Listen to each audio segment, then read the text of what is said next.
बाल मंदिर के इस YouTube चैनल पर आप सबका एक बार फिर से हार्दिक स्वागत है। लास्ट लेक्चर के अंदर हमने मोललता, मोलरता, मोल भिन्न, मोल अंश के बारे में सब टॉपिक कंप्लीट कर दिया था। आज अपना पॉइंट है वो है सांद्रता और नॉर्मलता के बारे में।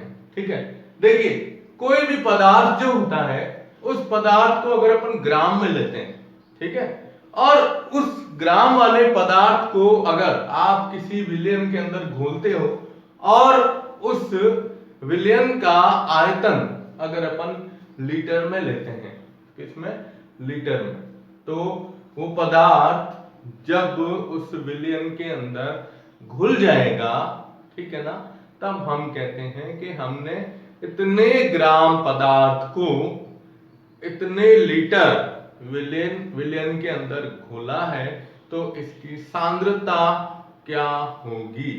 ठीक है ना, तो सांद्रता और नॉर्मलता दो चीजें आती है। आज अपन इसके बारे में थोड़ी सी चर्चा करेंगे। और नॉर्मलता के अंदर एक वर्ड आएगा तुल्यांकी भार, कि भाई तुल्यांकी भार क्या होता है, तुल्यांकी भार को कैसे ज्ञात करते हैं, उसके बारे में भी अपन कुछ चर्चा करेंगे। ठीक है, तो सबसे पहले हम ले रहे हैं सांद्रता की परिभाषा, कंसंट्रेशन, सांद्रता। देखिए हम पहले इसकी परिभाषा लिख देते हैं ताकि आप फिर इसको उदाहरण के द्वारा समझ सकते हैं आसानी से। देखिए ये कहता है कि सांद्रता जो होता है वह 1 लीटर विलयन, 1 लीटर आयतन वाले विलयन में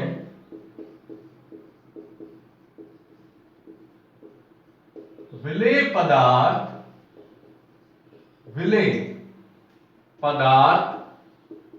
की ग्राम में।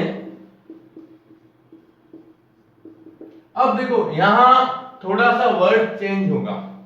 हम कहते हैं ना कोई भी पदार्थ को ले रहे हैं तो ग्राम में ली गई मात्रा, और यहां पर अपन जैसे प्रैक्टिकल के हिसाब से भी लेते हैं ना, तो प्रैक्टिकल के हिसाब से इसको लिया जाता है ग्राम में तोली गई मात्रा।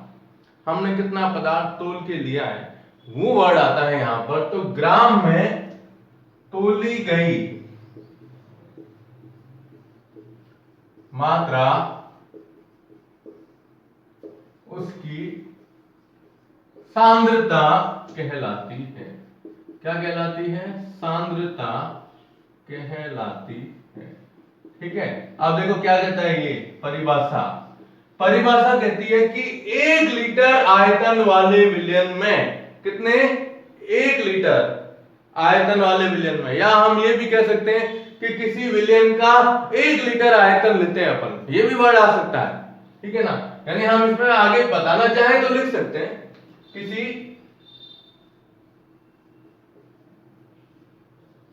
विलयन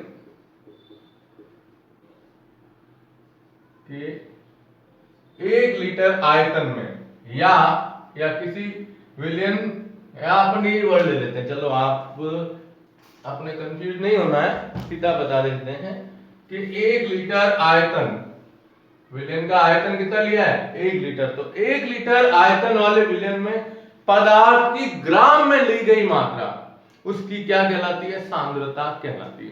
तो सांद्र विलयन क्या होता है, सांद्रता किसे कहते हैं। ठीक है, अब जैसे अपन एग्जांपल लेते हैं कि आपको मैंने कहा कि भाई 5 ग्राम या 10 ग्राम पदार्थ लिया, कोई शक्कर ले ली, या हम जैसे कोई प्रैक्टिकल के अंदर अपन कोई विलयन बनाते हैं, तो विलयन बनाते समय अपन ने ले लिया कि जैसे 2 ग्राम या 2.5 ग्राम NaOH ले लिया, तो उसको अपन ने 1 लीटर पानी के अंदर घोल दिया। कितने? 1 लीटर पानी के अंदर। अब 1 लीटर पानी में हमने 2.5 ग्राम NaOH घोला है, ठीक है, या KOH घोला है, या कैल्शियम कार्बोनेट लिया है, या मैग्नीशियम कार्बोनेट, कुछ भी पदार्थ, कोई भी पदार्थ हम 1 लीटर पानी के अंदर जब घोलते हैं तो उसकी सांद्रता जो अपन बात करेंगे वो सांद्रता हो जाएगी कि आपने कितना ग्राम लिया है, और विलयन है लीटर में, तो ग्राम प्रति लीटर के रूप में उसे लिखा जाएगा। तो हम इसका जो मात्रक लिखते हैं, किसका? सांद्रता का। तो सांद्रता का मात्रक देखो क्या आता है कि पदार्थ की मात्रा हमने किस में लिखी है? ग्राम में, ठीक है। और ऊपर आयतन लिया गया है लीटर में। तो जब हम इसका मात्रक लिखेंगे तो लिखा जाएगा ग्राम प्रति, क्या लिखेंगे? लीटर, ग्राम प्रति लीटर के रूप में लिखेंगे, ठीक है। अब आप इसको जब लिखेंगे आगे, जैसे एग्जाम्पल लेते हैं अपन, तो एग्जाम्पल में जैसे ले लिया कि 2.5 ग्राम कास्टिक पोटास, कास्टिक सोडा, जो भी आप देखें, कास्टिक पोटास लिख देते हैं, ठीक है ना। तो ये कास्टिक पोटास, कास्टिक पोटास होता है पोटेशियम हाइड्रोक्साइड, क्या होता है? KOH। कितना लिया है? 2.5 ग्राम कास्टिक पोटास को 1 लीटर जल में घोला जाए तो उस विलयन की सांद्रता, क्या लिखेंगे? विलयन की सांद्रता। अब आपको बताना है कि अब उस विलयन की सांद्रता क्या होगी। तो हमने कितना लिया है? 2.5 ग्राम, कितने में? 1 लीटर में। तो उस विलयन की सांद्रता कितनी हो जाएगी? 2.5 ग्राम प्रति, और क्या हो जाएगी? लीटर होगी। ये आपको ध्यान में रखना है, ठीक है।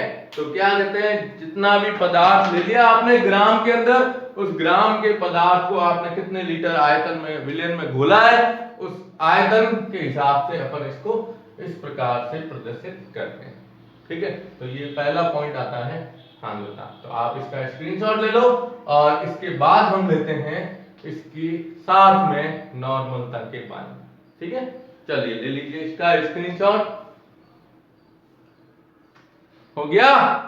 चलिए अब हम बात करते हैं नॉर्मलता की। नॉर्मल देखो, इसका मात्रक है ग्राम प्रति लीटर, लेकिन नॉर्मलता केवल एक संख्या है, इसका कोई मात्रक नहीं होता है। किसका? नॉर्मलता का। चलिए देखो,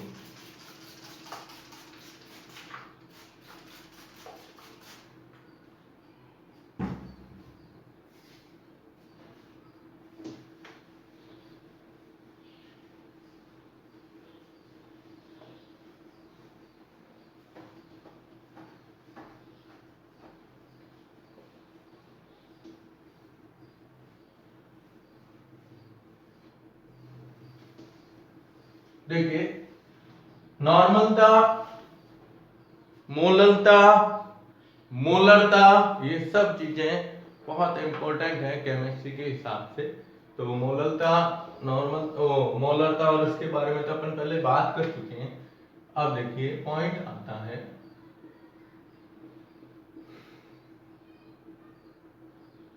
नॉर्मलता, ठीक है। अभी हमने सांद्रता की परिभाषा ली कि 1 लीटर आयतन में किसकी? ग्राम में ली गई मात्रा विलेय पदार्थ की। यहां पर वर्ड चेंज हो जाएगा, ठीक है। अब विलयन तो 1 लीटर ही ले रहे हैं, लेकिन जो विलेय पदार्थ की मात्रा है ना, वो ग्राम में ना लेकर ग्राम तुल्यांक के रूप में लिखी जाती है। किसके रूप में? ग्राम तुल्यांक में ली गई मात्रा। वर्ड शब्द देखो क्या आता है, ग्राम तुल्यांक में ली गई मात्रा को ही उसकी, या हम क्या कह सकते हैं, नॉर्मलता कह सकते हैं। अगर आपको ये परिभाषा अच्छी लगे तो ठीक है, नहीं तो एक सिंपल सा है कि आपको सांद्रता दी गई होगी, ठीक है, और विलयन की सांद्रता के साथ साथ उसमें जो पदार्थ है उसका तुल्यांकी भार दिया गया होगा। जो आप पदार्थ, विलेय पदार्थ ले रहे हो, उस विलेय पदार्थ का तुल्यांकी भार दिया गया होगा, और फिर आप अगर नॉर्मलता ज्ञात करना चाहो तो आसानी से कर सकते हो। अपन प्रैक्टिकल जो करते हैं, अनुमापन की बात की जाती है, 11th के अंदर भी है, 12th में भी है। तो अनुमापन के अंदर सांद्रता दी गई होती है, फिर उसको नॉर्मलता में बदला जाता है। तो नॉर्मलता में बदलने के लिए क्या होता है, सांद्रता दी गई होती है और तुल्यांकी भार, हमें पदार्थ का ध्यान रखना है क्या होता है तुल्यांकी भार, और उस तुल्यांकी भार से हम क्या ज्ञात करते हैं, नॉर्मलता ज्ञात करते हैं। ठीक है, तो हम इसकी दो परिभाषाएं लेंगे। तो सबसे पहली परिभाषा वही है जो अभी अपन ने सांद्रता की ली थी, बस फर्क क्या आएगा कि यहां पर विलेय पदार्थ की ग्राम तुल्यांकी मात्रा। ठीक है, क्या कहते हैं, देखो 1 लीटर आयतन वाले विलयन में विलेय पदार्थ की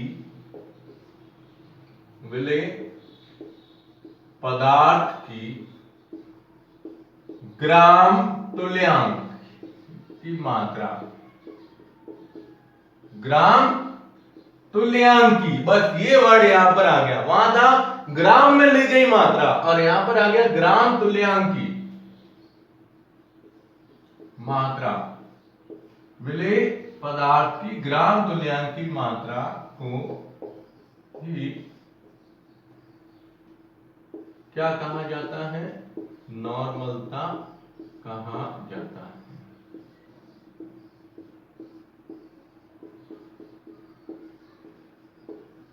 ये आपको ध्यान रखना है। अब ये भी अगर है, नहीं तो फिर अपन वही लेते हैं कि जो 1 लीटर विलयन है, उस विलयन के अंदर पदार्थ की सांद्रता और उसके तुल्यांकी भार का अनुपात, पदार्थ की क्या लेते हैं, सांद्रता लेते हैं। ठीक है, अथवा अब इसकी परिभाषा दूसरी ले लेते हैं अपन, एक और,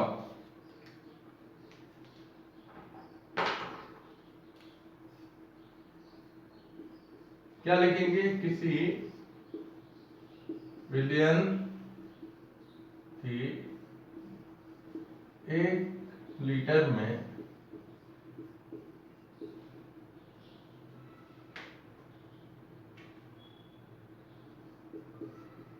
दी गई पदार्थ की सांद्रता या विलेय की सांद्रता भी कह सकते हो, वह उसके तुल्यांकी भार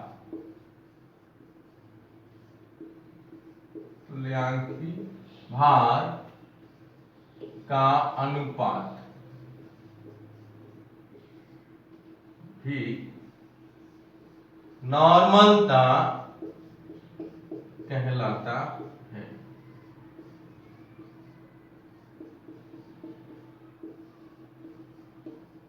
इसका या इसे एन, कैपिटल एन है, द्वारा दर्शाते हैं तथा इसका कोई मात्रक नहीं होता है।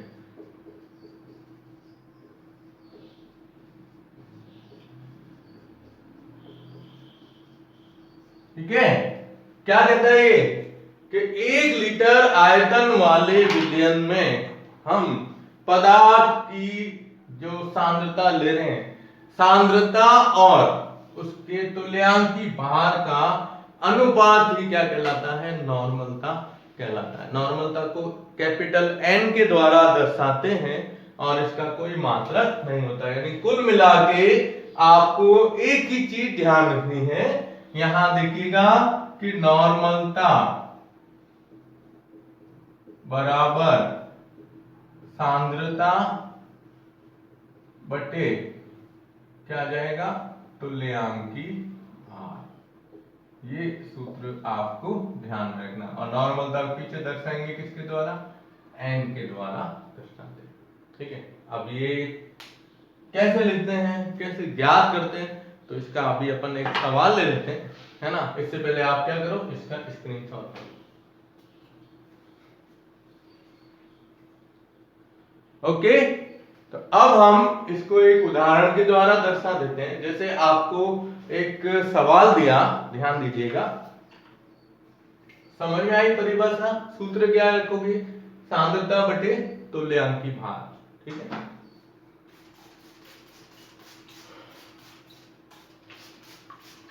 सवाल दिया है आपको कि जैसे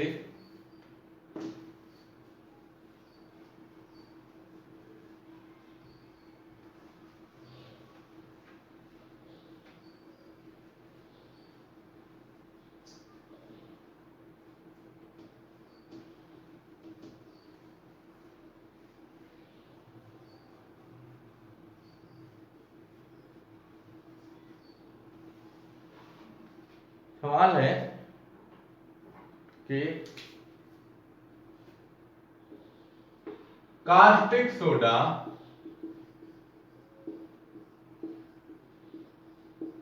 यानी NaOH, कास्टिक सोडा क्या होता है? NaOH। इससे पहले हमने लिया था कास्टिक पोटास। पोटास शब्द आया तो पोटेशियम के हिसाब से आया, ठीक है। अभी सवाल दे रहा है कि कास्टिक सोडा के विलयन की सांद्रता, के विलयन की सांद्रता। अब आपको क्या दी गई है? सांद्रता दी गई है। सांद्रता दी गई है, इन्होंने दी है 4 ग्राम प्रति लीटर। इसका मतलब क्या हुआ कि 1 लीटर में कितने? 4 ग्राम कास्टिक सोडा घोला गया, ठीक है। सांद्रता 4 ग्राम प्रति लीटर है तथा इसका तुल्यांकी भार, क्या लिखते हैं? तुल्यांकी भार कितना है? 40। तुल्यांकी भार कितना है? 40 दिया गया है, ठीक है। तो नॉर्मलता क्या होगी? देखो सवाल को बिल्कुल समझिए। आपको 2 चीजें दी गई है। फर्स्ट दी गई है सांद्रता। क्या दी गई है? सांद्रता। दूसरा पॉइंट दिया हुआ है तुल्यांकी भार। बहुत अच्छी चीज है कि सवाल के अंदर आपको दोनों पॉइंट दे दिए और आपको क्या ज्ञात करना है? नॉर्मलता। तो सबसे पहले अपन नॉर्मलता का सूत्र लिखते हैं। तो नॉर्मलता क्या था? सांद्रता बटे तुल्यांकी भार, ठीक है। अब सांद्रता आपको दी गई है, सांद्रता और तुल्यांकी भार भी दिया गया है ना। तो सांद्रता दी गई है कितनी? 4 ग्राम प्रति लीटर। 4 ग्राम प्रति लीटर। और तुल्यांकी भार कितना दिया गया? 40। अब ये 40 कैसे आया? ये अभी अपन बाद में बात करेंगे तुल्यांकी भार की। तो अब नॉर्मलता N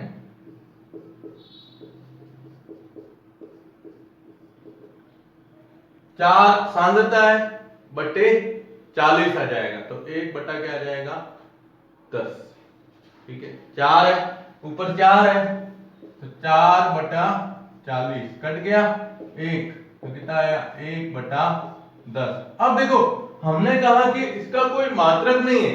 तो मात्रक नहीं है इसका मतलब ये होगा कि जो आप इधर मान लिख रहे हो ना, इस मान के पीछे कैपिटल अक्षर के अंदर n लिख दो। आप क्या लिख दो? n। तो वो इसके हिसाब से इसको प्रदर्शित किया जा सकता है, ठीक है। अब हम इसके पीछे n लिखेंगे तो ये आ जाएगा n। या और इसको अगर अपन हल करें तो कितना आएगा? 10 है, 0 हटा के आगे पॉइंट लिख दो तो 0.1 n के रूप में इसे लिखा जा सकता है। तो क्या लिख सकते हैं? 0.1। ये इसकी क्या आ गई? नॉर्मलता। ये इसका आंसर होगा, ठीक है। तो देखो आप इसको किस प्रकार से ज्ञात करते हैं। तो करना कुछ नहीं है साहब, आपको सवाल के अंदर क्या दिया गया होगा?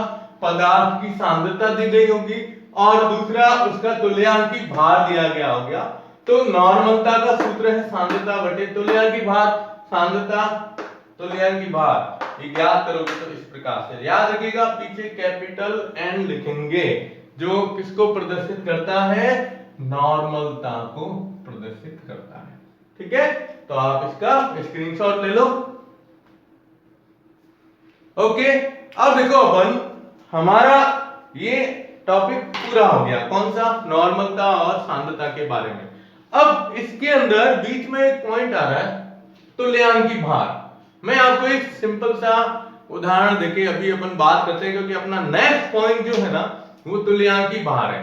ठीक है, और आपको एक चीज और कह देता हूं कि तुल्यांकी भार के साथ साथ अपना एक पॉइंट आएगा सीमांत अभिकर्मक, जो पार्ट का लास्ट पॉइंट है। ठीक है, देखिए तुल्यांकी भार को ज्ञात करना है तो मैं एक ट्रिक बता देता हूं कि तुल्यांकी भार कैसे ज्ञात करते हैं। बाकी अपन पूरा अम्ल का तुल्यांकी भार क्या होता है, क्षार का तुल्यांकी भार क्या होता है, और जो लवण होते हैं लवण का तुल्यांकी भार किस प्रकार से ज्ञात करते हैं, किसे कहते हैं, परिभाषा हो गया, सब अपन क्या करेंगे नेक्स्ट लेक्चर के अंदर ले लेंगे। लेकिन अभी आपको एक छोटा सा पॉइंट बता देता हूं कि भाई तुल्यांकी भार ज्ञात कैसे करना है ना।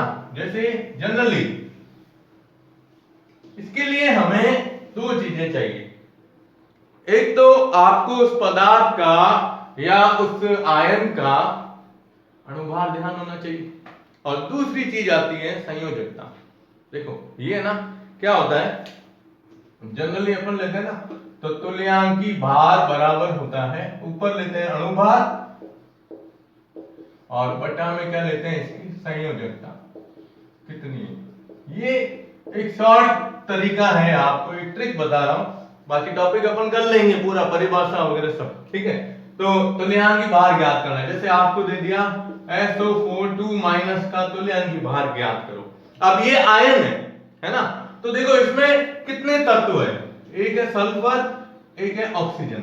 तो पहले आप इनका योग करो, सल्फर एक है, सल्फर का अणुभार कितना होता है, ऊपर क्या देखो अणुभार बटे संयोजकता, अणुभार कितना होता है, सल्फर का परमाणु क्रमांक 16 है तो उसके हिसाब से कितना लिखते हैं अपन 32 प्लस। ठीक है, ऑक्सीजन कितने परमाणु है, 4, ऑक्सीजन का एक का कितना होता है, एक का 8 परमाणु क्रमांक, तो भार कितना होगा 8 2 16, 16 एक का है 4 है, तो 16 इंटू 4 बट्टे। अब यहां ध्यान दीजिए, ये ऊपर आवेश दिख रहा है आपको, सल्फेट की संयोजकता कितनी होती है, 2 माइनस या माइनस की 2 होती है। यहां देखो क्या आ रहा है, अणुभार बटे संयोजकता, संयोजकता पूरे की कितनी है 2। अब यहां एक चीज ध्यान रखिएगा, प्लस माइनस से कोई लेना देना नहीं है हमें। ठीक है, प्लस और माइनस से संख्या आपको सीधी लिखनी है, तो बटा क्या लिख देंगे 2। अब देखो 32 प्लस 16 इंटू 4 16 64 बटा 2। अब जोड़ो कितने हो गए, 4 और 2 6, ठीक है 6 और 3 9, 96 हो गए भाई, 64 60 और 30 कितने हो गए 90, 90 4 और 2 6 96 बटा 2, तो कितना हुआ 48। ये क्या आ गया SO4 का तुल्यांकी, ऐसे ज्ञात करना है आप। ठीक है, एक और दे देते हैं, बता दो एक, चलो एक और बता देता हूं, CO3 2-। अब आप इसका कर सकते हो कार्बोनेट। अब कार्बोनेट के अंदर देखो सीधा लेते हैं, कार्बन का कितना होता है 12 प्लस ऑक्सीजन, देखो आप ऑक्सीजन 16 इंटू 3 हो जाएंगे, 16 दिया 48 बटा इसकी संयोजकता कितनी है 2, तो हम बटा में क्या लिखेंगे 2, तो कितने हो गए 60 बटा 2, कितना आया ये 30। तो तुल्यांकी भार कैसे ज्ञात करना है, आपको संयोजकता दी गई है, संयोजकता आपको ध्यान में रखनी है। ये तो अभी अपन ने सिंगल लिए हैं कि ये कार्बोनेट आयन है, ये सल्फेट आयन है। वास्तव में अम्ल का तुल्यांकी भार कैसे ज्ञात किया जाता है, क्षार का कैसे करेंगे और लवण का कैसे करेंगे। ठीक है, लवण के तुल्यांकी भार को दो तरीके से कर सकते हैं, और सिंपल भी लेना तो डायरेक्ट भी अपन कर सकते हैं। ठीक है, तो आप ये थोड़ा सा ध्यान रखिएगा कि तुल्यांकी भार, ये मैंने अभी इसलिए बताया है क्योंकि अभी जस्ट इससे पहले अपन ने लिया था नॉर्मलता, और नॉर्मलता के अंदर आया था तुल्यांकी भार, वर्ड आया था। तो तुल्यांकी भार को ज्ञात करने का एक छोटा सा ट्रिक है, उस ट्रिक को यहां से ऐसे अपन ज्ञात कर सकते हैं, किसी भी यौगिक का तुल्यांकी भार कैसे कर सकते हो। ठीक है, तो उसको इस तरह से, ओके, आप इसका स्क्रीनशॉट ले लो। ये उदाहरण आपको थोड़ा सा ध्यान में रखना है, ठीक है। तो नेक्स्ट क्लास के अंदर अपन लेंगे तुल्यांकी भार।